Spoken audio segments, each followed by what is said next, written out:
You're going to be watching this one, Skip. Shannon, how crucial is the outcome of this finals to Giannis's legacy? It's not crucial at all, Skip. He's only 8 years into his career.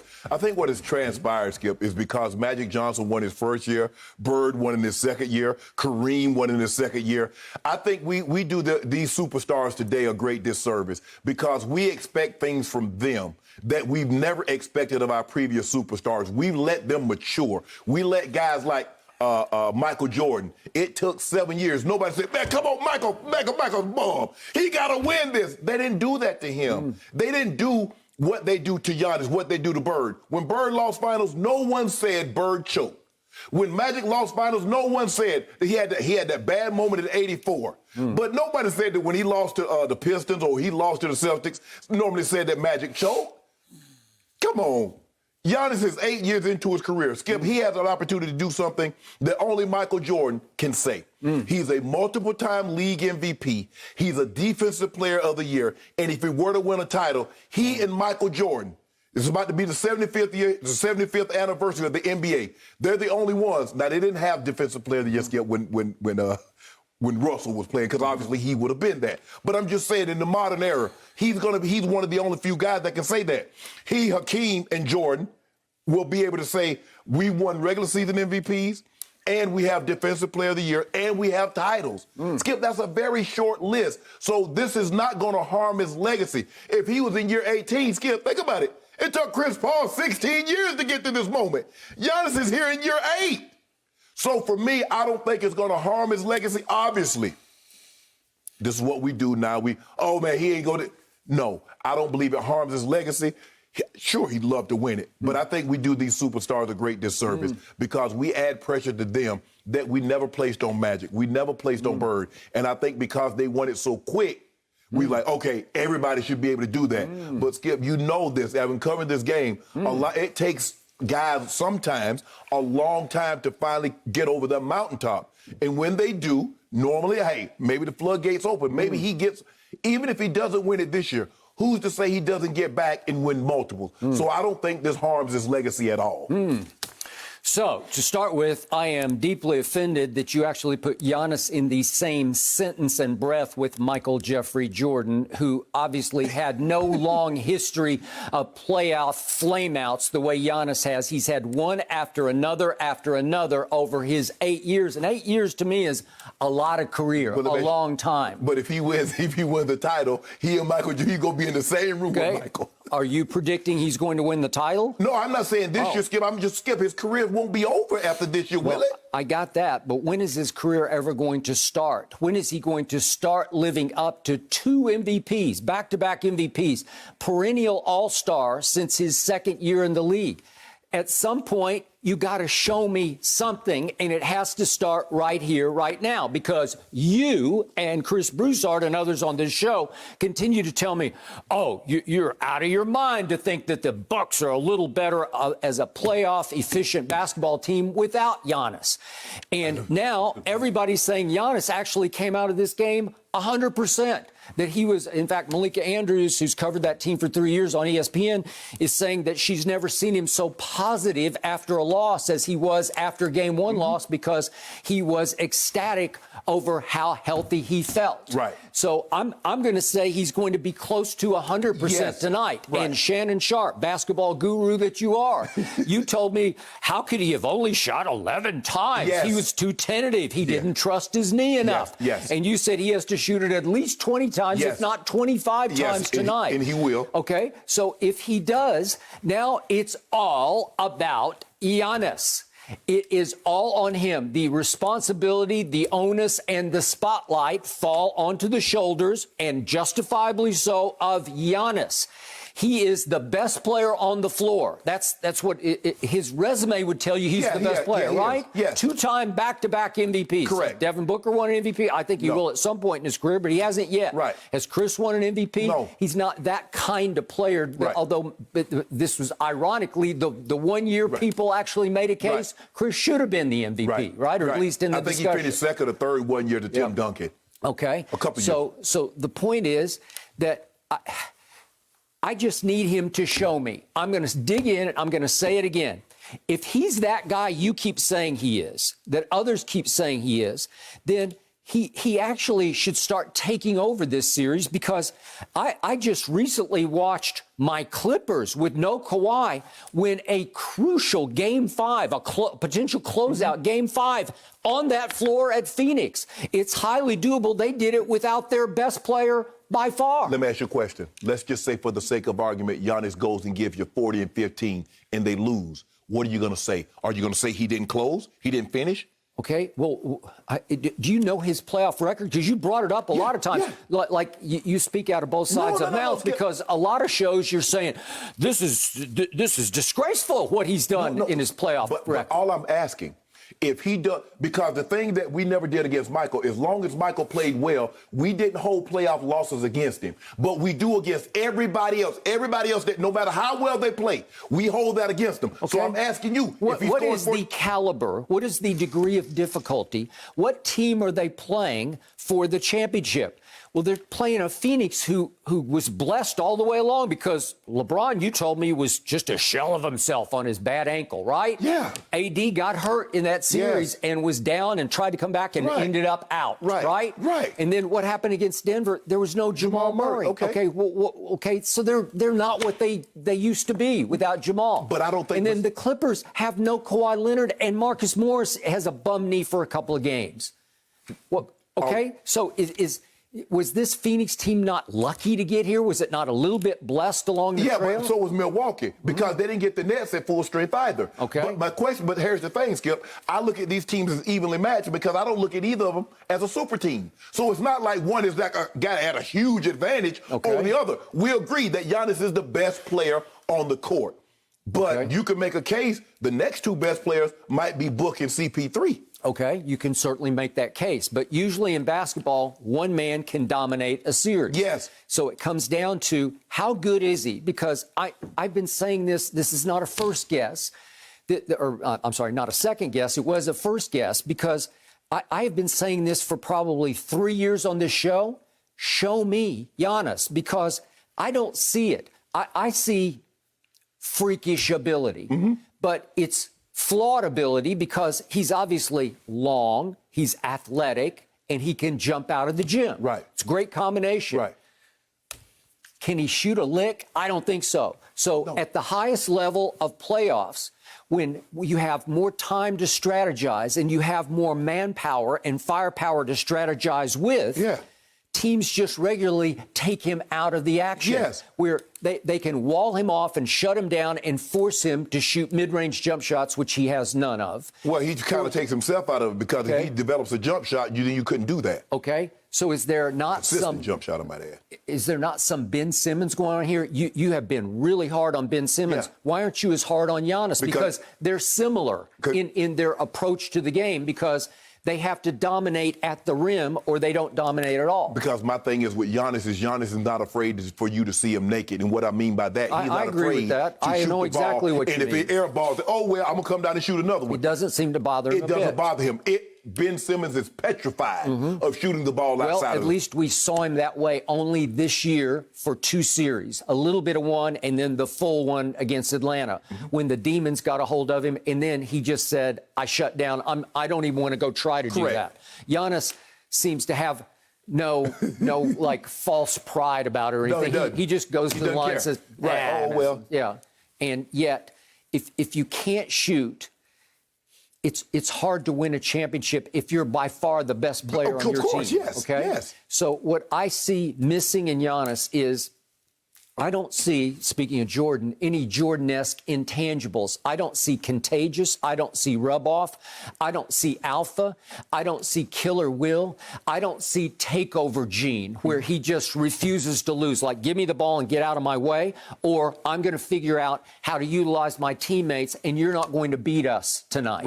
Right? Have you seen that from him? No, Skip. But it's still early. He's still trying to figure it out. But he's gonna need some help also along the way. But like I said, Skip, we gave other superstars an opportunity to grow. We automatically assume as soon as you get to the playoffs, everybody, because Magic won his first one, Bird won his first one, Kareem won his first one. As soon as you get there, you got to win. That Jordan won his first one. Is this guy in that conversation with those names? Yes. Is he potentially going to be one of those guys, but like an all-timer? He's on his way because 8 years in with 2 MVPs, and that's basically was on par with what Magic had. I think Magic had 2 at this point, but Magic had multiple finals. Skip, it's okay. Jordan didn't win his first one until what, year 7? I'm not saying that, but I'm saying we gave him a chance to grow. And even though Jordan was averaging 35, averaging 40, when he lost, we never blamed him. Jordan did his thing. He goes and gets you 40 and 15. You're going to blame him. LeBron gets 38 and 12. You blame him. We blame these current superstars and place more blame on them than we ever did the old guard. Is Giannis not playing with 3 other players who have made all-star teams? Yes. Okay, well, that's pretty good. But let me ask you a question. Does Drew Holiday play like an all-star on a consistent basis? No, he does not. What did we see in games 5 and 6 against Atlanta with no Giannis? Skip. What did we see? I'll tell you what we saw. We saw Chris Middleton go in those 2 games, average 29, 9, and 8. Yes. We saw Holiday average 26, 8, and 11 in those 2 games. We saw Brook Lopez, another former All-Star. It was long ago, but former All-Star.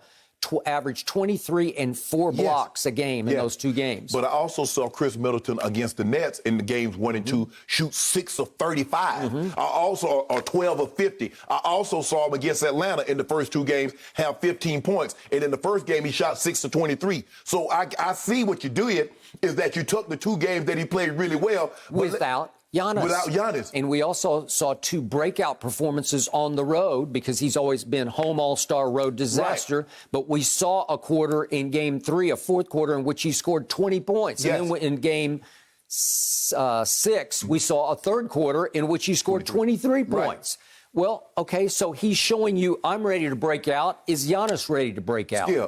But you talk about a quarter. Have we seen that consistent play? But those 2 quarters won those games. They did. But you have to understand, Skip, when you have a great player, you're able to play freer because he's going to get the lion's share of the You can make a case that Paul George plays better without Kawhi on the court. Can we not make that same compelling case? Yeah, but you told me that if Kawhi had been healthy, right now we'd be watching the Clippers in the NBA Finals. Skip, that's a different argument. But I'm saying, you look at the way Paul George played without Kawhi, when he doesn't have to defer. Obviously, when guys don't have to defer, they don't have to worry about, okay, well, this is Giannis' team. I got to make sure he eats first, and then I'll get what's left over. I can make that case that Paul George played better without Kawhi because he went back to his original way when he was in Indiana. He's a perennial all-star. Yes. He's on his way to the Hall of Fame. Let me ask you a question. Is Paul George better than Chris Middleton? Yeah. Is Paul George better than Drew Holiday? Yeah, he is. But they bring different things to the tables because they both defend the perimeter very well at a high level. Yes. So when they locked down and locked in on defense against Atlanta, I started seeing different. Their whole body language changed because they said, oh, we're now free to be who we used to be. Right. And Brook Lopez was once known as Brooklyn Brook when he was with the Nets. And he made an all-star team. And then just 2 years ago, he was on second team all defense and was second in the league in blocks. But what I wanted to see him on Ayton in game 1, and I didn't get to see it. But what do you see different about Brooklyn Brook as opposed to when Giannis is not in the ball game?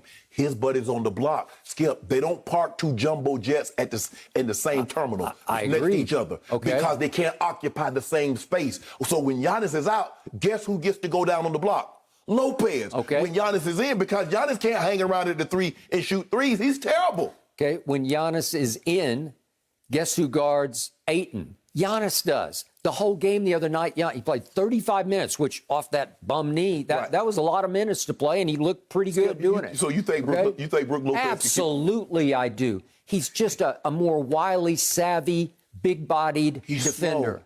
Okay, but he's huge. He's long. He's a shot blocker. He's a shot botherer, more than Giannis is. He's not as slow as Gasol, but Skip, as you get older and you're that size, your lateral quickness is not what it used to be. Okay, well, Gasol's, I told you, I first guessed that one, that he was going to be glacial slow, right? And he was. And now now you're done with him.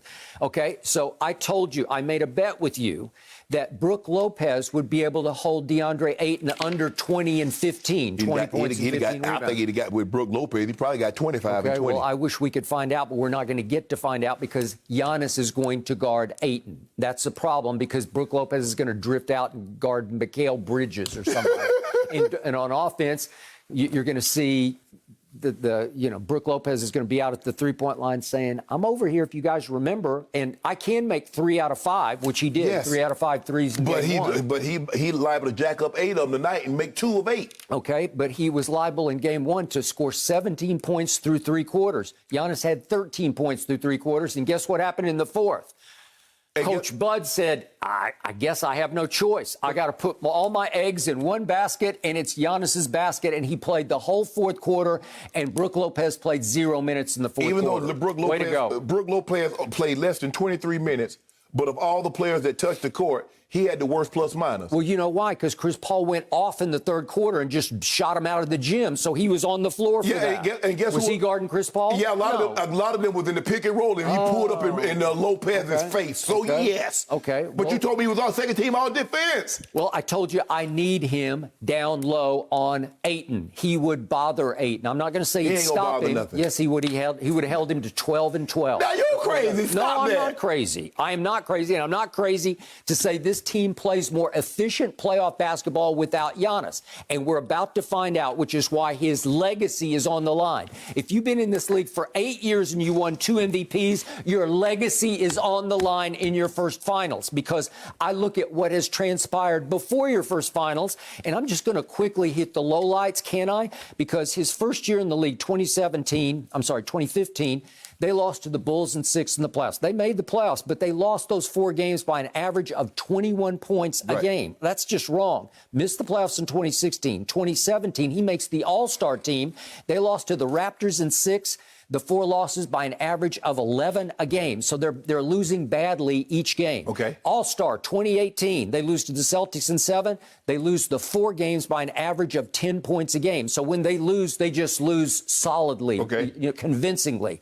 2019, MVP of the league, and they swept the Pistons, beat the Celtics in 5, and here they go against Toronto. Remember the conference finals? Yes. They won the first 2 games.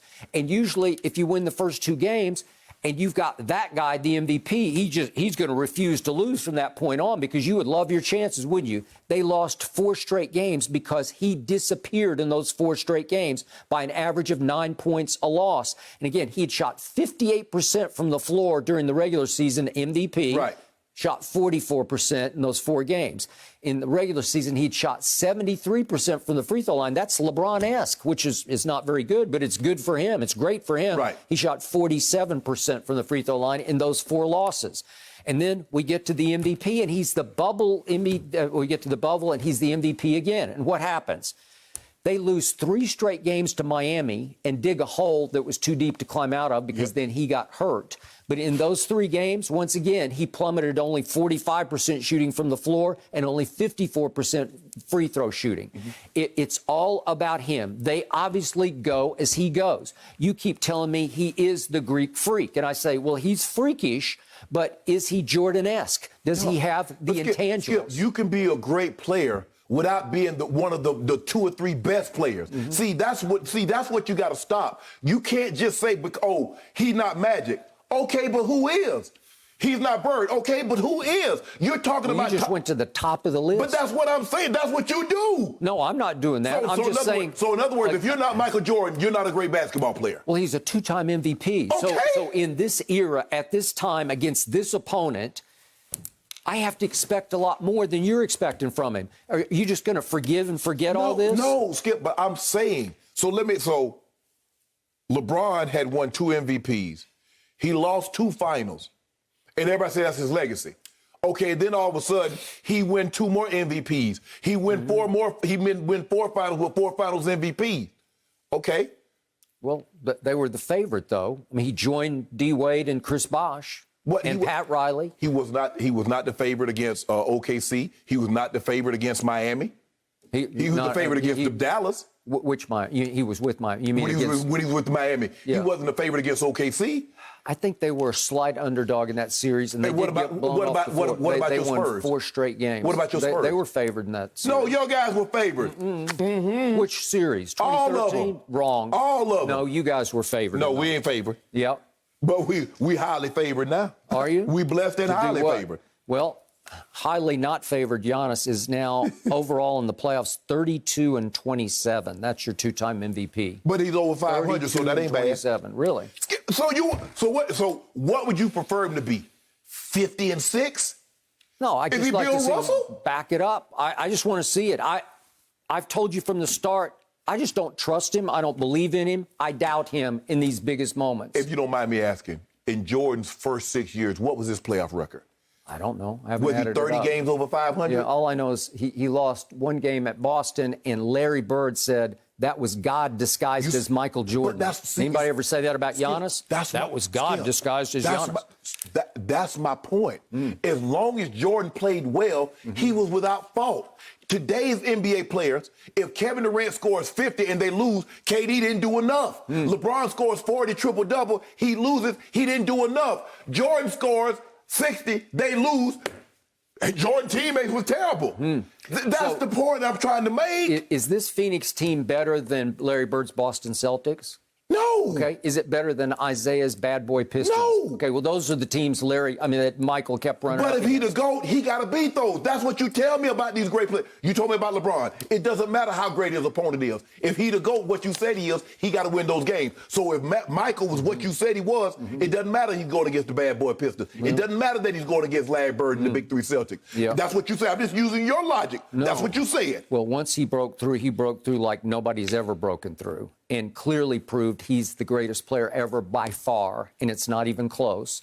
Thank you for watching. You can subscribe here to get the latest from the show, and be sure to check out more of the best clips from Undisputed, or go watch a few other segments from our other shows on FS1.